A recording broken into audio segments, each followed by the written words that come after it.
বিসমিল্লাহির রহমানির রহিম। শুধু দর্শক, আমি আজকে পবিত্র জুম্মার দিন জুম্মার নামাজ শেষ করে এবং জাতীয় প্রেস ক্লাবের সামনে দাঁড়িয়েছি। আজও দাঁড়িয়েছি।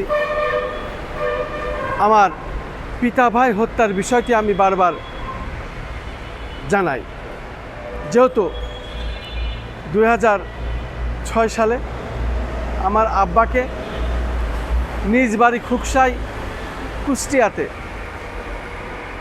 দুষ্কৃতিকারীরা জবাই করে হত্যা করে। সেই বিচার কিন্তু আমি আজও পাইনি।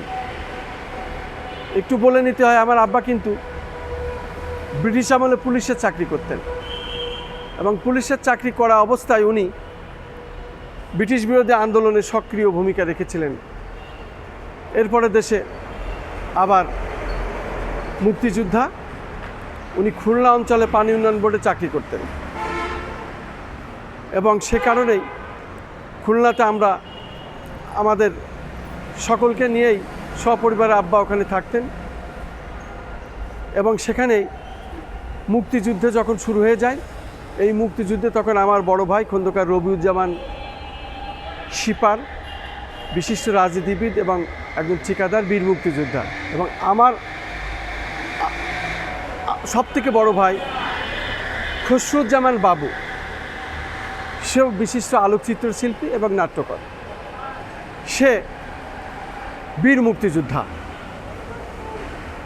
পাশাপাশি আমি খন্দকার মাসুদুজ্জামান, আমি সহযোগী মুক্তিযোদ্ধা। যেহেতু আব্বা আমাদের অনেক চিঠিপত্র খুলনা এলাকায় মুক্তিযোদ্ধাদের কাছে পাঠাইতেন, আমি তখন হাফ প্যান্ট পরে ছোট, আমার মনে আছে।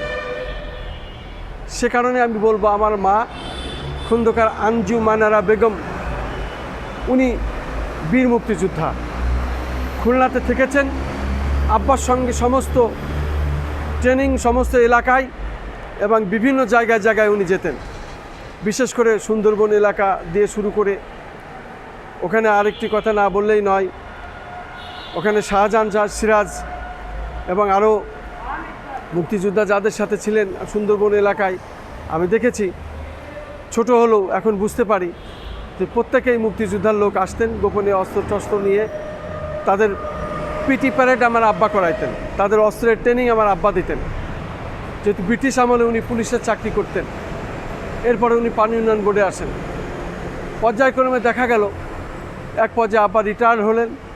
উনি তখন কুষ্টিয়াতে বাড়ি করলেন, ওখানে থাকলেন, সেখানেই তাকে জবাই করে হত্যা করে দুষ্কৃতিকারীরা। এরপরে আমার ভাই খন্দকার রবিউজ্জামান শিপার, উনি পানি উন্নয়ন বোর্ডের একজন বড় ঠিকাদার ছিলেন, এলজিডির বড় ঠিকাদার ছিলেন। এলজিডির একটি কাজ করার জন্য করতে উনি ফেনীতে যান। ফেনীতে যায় কাজ সুসম্পন্ন করেন। আমাদের প্রত্যেকের সাংসারিক টাকা পয়সা, ব্যাংকের টাকা পয়সা ওখানে ঢুকানো আছে। কাজ শেষ হওয়ার সাথে জয়নাল হাজারী তখন বিশাল ক্ষমতাধর, সে যা বলবে সেটাই তখন আইনি পরিণত হতো এবং মাফিয়া ডন। আমার ভাইকে অস্ত্রের মুখে তার একটি ঘরে নিয়ে যা আটকে রাখে এবং সেখানে জনতা ব্যাংকের ম্যানেজারকেও তুলে এনে চেকের পাতায় জোর করে সমস্ত কাগজপাতিতে চেক লিখে নেয়।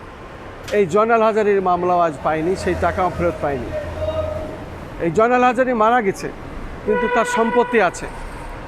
আইনের মাধ্যমে, আইনি প্রক্রিয়ায়, দেশের প্রচলিত আইনে তার সম্পত্তি ক্রোক করে আমাদেরকে এগুলো ফেরত দিতে হবে। যেহেতু তার একটি মেয়ে আছে, খন্দকার তেরানা জামান, সেও এবার মেডিকেলে ভর্তি হয়েছে এবং ডাক্তারি পড়ছে।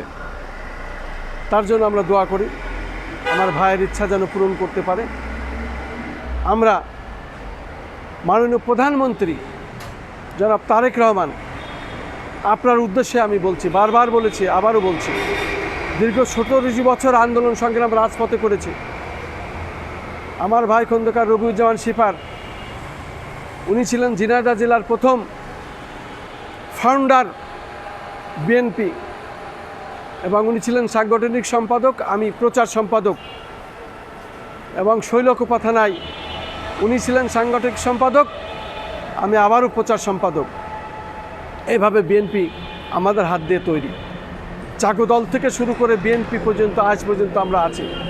আমার সেই ভাইকে এমপি নমিনেশন না দিয়ে আব্দুল ওহাব পুলিশের কনস্টেবল, যে কোনো দিন বিএনপির লোকও না, বিএনপির রাজনীতিও করিনি, অরাজনৈতিক লোককে নমিনেশন দেওয়া হয়েছিল। সে জোর জুলুম করে 3 বারই ভোট কেটে এমপি হয়েছিল। তারপরে সে এসে তার লোককে, খলিলকে, সেও বিএনপির লোক না, তাকে নমিনেশন দিয়ে পৌর মেয়র বানায়। এখানে উল্লেখ্য যে আমি 3টে নির্বাচন করেছি, পৌর মেয়রের নির্বাচন করেছি, উপজেলা চেয়ারম্যান নির্বাচন করেছি, তার আগে আমি কমিশনার নির্বাচন করেছি, কমিশনারে পাশও করি। সেই রেজাল্ট ওই খলিল ওহাব গংরা ঘুরিয়ে দিয়ে দেয় আরেকজনকে। এরা এত খারাপ, তাই ওদেরও বিচার হওয়া দরকার।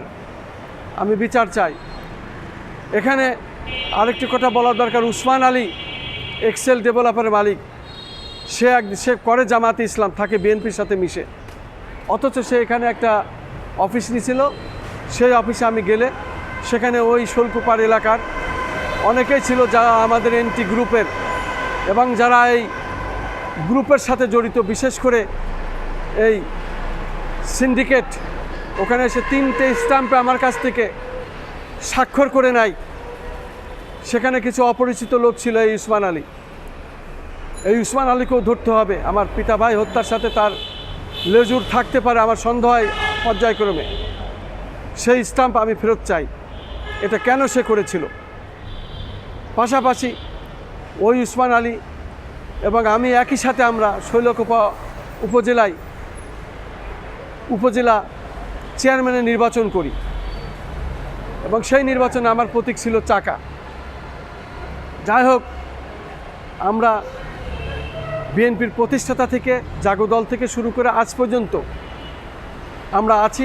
স্বৈরাচারী এরশাদ বিরোধী আন্দোলনে বড় ভূমিকায় আমরা সবসময় থাকতাম, যেহেতু আমাদের কেন্দ্রীয় নেতা ছিলেন মরহুম মেজর জেনারেল মজিদুল হক, সাবেক মন্ত্রী। উনি আমাদের জাগো দল থেকে বিএনপিতে আবার আনেন। তারপরে ঢাকাতে, রাজধানীতে স্বৈরাচার বিরোধী আন্দোলনে, এরশাদ বিরোধী আন্দোলনে আমাদের ডেকে এনে আন্দোলন করাতেন এবং এই আন্দোলন সংগ্রামে আমরা সক্রিয় ভূমিকা রেখেছি। আমার চাচা, সে একজন বীর মুক্তিযোদ্ধা, উনি মরহুম দিয়ানত আলী, উনি মারা গেছেন। উনি টঙ্গীতে স্বাধীনের আগে এসে ওখানে বাড়ি করেন এবং স্কুলে উনি চাকরি করতেন। উনিও আমাদেরকে, ওনার বাসায় থেকে আমরা সমস্ত আন্দোলন সংগ্রামে রাজধানী ঢাকায় এসে করতাম মেজর জেনারেল মজিদুল হক সাহেবের নেতৃত্বে। এসবগুলো আমাদের ইতিহাস, কিন্তু কেউ শোনে না এই সর্বহারার মর্মবেদনা। এটাই আসলে বলতে চাই। যেহেতু মাননীয় প্রধানমন্ত্রী, আপনি শহীদ প্রেসিডেন্ট জিয়াউর রহমান, বাংলাদেশের স্বাধীনতার ঘোষক, তার সুযোগ্য সন্তান এবং সাবেক 3 বারের প্রধানমন্ত্রী আপসীন দেশনেত্রী বেগম খালেদা জিয়ার সুযোগ্য সন্তান। আপনার কাছে আমি বিচার জানাই, বিচার চাই। বিচারের বাণী আজও নীরবে নিবৃত্তে কাঁদে। যেহেতু আমাদের আন্দোলনের ফসল আপনি, প্রত্যেকটি আন্দোলন সংগ্রামে অংশগ্রহণ করেছি, আহত হয়েছি, বিভিন্ন সময় মেডিকেলে ভর্তি হয়েছি, মুগদা মেডিকেলে ভর্তি হয়েছি, আবার সুস্থ এসেছে, আবার আন্দোলন সংগ্রামে এসেছি। কিন্তু আল্লাহ মৃত্যুর হাত থেকে বাঁচিয়ে এনেছেন। তারপরেও হুমকি ধামকি আছে। পরপর 2 বার আমাকে সাদা পোশাকধারীরা গাড়ি থেকে উঠায় নিয়ে যায়, কালো কাপড়ে চোখ বেঁধে বিভিন্ন জায়গায় জিজ্ঞাসা করে আমাকে ছেড়ে দেওয়া হয়। ভাগ্যিস ভালো যে আমাকে আয়না ঘরে নেওয়া হয়নি। তখন আমাদের জান ছিল ঠোঁটে, সবসময় ভয়ে ভয়ে থাকতাম। তারপরেও যে আমরা বেঁচে আছি, আন্দোলন সংগ্রাম করেছি, সঠিক পথে আছি। এইখানে যারা কালো সাংবাদিকতা করতো, হলুদ সাংবাদিকতা করতো, তারা তখন ডিজিএফআই, গোয়েন্দা সংস্থা, পুলিশের সাথে তারা আতাত করে চলতো এবং আমাদের পিছনে কিছু হিন্দু সাংবাদিকরাও ছিল, রয়্যাল এজেন্ট যারা, তাদেরকে দিয়ে লেলিয়ে দেওয়া হতো যাতে আমরা প্রেস ক্লাবে আমার পিতা ভাই হত্যার বিচারের দাবি না জানাইতে পারি, হুমকি দিত। কিন্তু এখনও তারা লেবার চেঞ্জ করে তারা এখন বিএনপির বিভিন্ন কৌশলগত কায়দায় তারা ডুব মেরে মেরে ঘুরছে। কিন্তু তারা আওয়ামী লীগের দোসর এবং পুরাতন পুলিশের তারা ছিল দালাল, এখন আবার নতুন পুলিশের সাথে দালালি করছে নতুন কায়দায়। এদেরকে শনাক্ত করতে হবে, বিচারের আওতায় আনতে হবে, তাহলে বুঝতে পারবেন আসল ষড়যন্ত্রকারী কোন হলুদ সাংবাদিকরা ছিল এর সাথে। আমি বহুবার আন্দোলন সংগ্রাম করেছি, বহুবার এই বিচারের দাবি জানিয়েছি। আজও আপনার কাছে এই বিচার, ন্যায় বিচারের দাবি জানাচ্ছি আমি। আমার পিতা ভাই হত্যার বিচার চাই। আমাদের 3টে ব্যবসা প্রতিষ্ঠান লুটপাট করা হয়েছে, পানি উন্নয়ন বোর্ডের টাকা পয়সা নিয়ে নেওয়া হয়েছে, বাড়িঘর ছাড়া হয়েছে, লুটপাট করা হয়েছে। 100 কোটি টাকার ব্যাপার, এই টাকার ক্ষতিপূরণ সহ ন্যায় বিচার আমি চাই। আমি খন্দকার মাসুদুজ্জামান, আমার 12টা ইউটিউব চ্যানেল, 2টা অনলাইন পোর্টাল, আপনার কাছে ন্যায় বিচার আমি চাচ্ছি। এবং মাননীয় প্রধানমন্ত্রী, আপনি ন্যায় বিচার করবেন। ন্যায় বিচার করার সময় এখনই আপনার মুখ্যম সময়। আমি আপনার কাছে ন্যায় বিচার প্রত্যাশা করছি। আসসালামু আলাইকুম। জাতীয় প্রেস ক্লাবের সামনে থেকে আমি খন্দকার মাসুদুজ্জামান।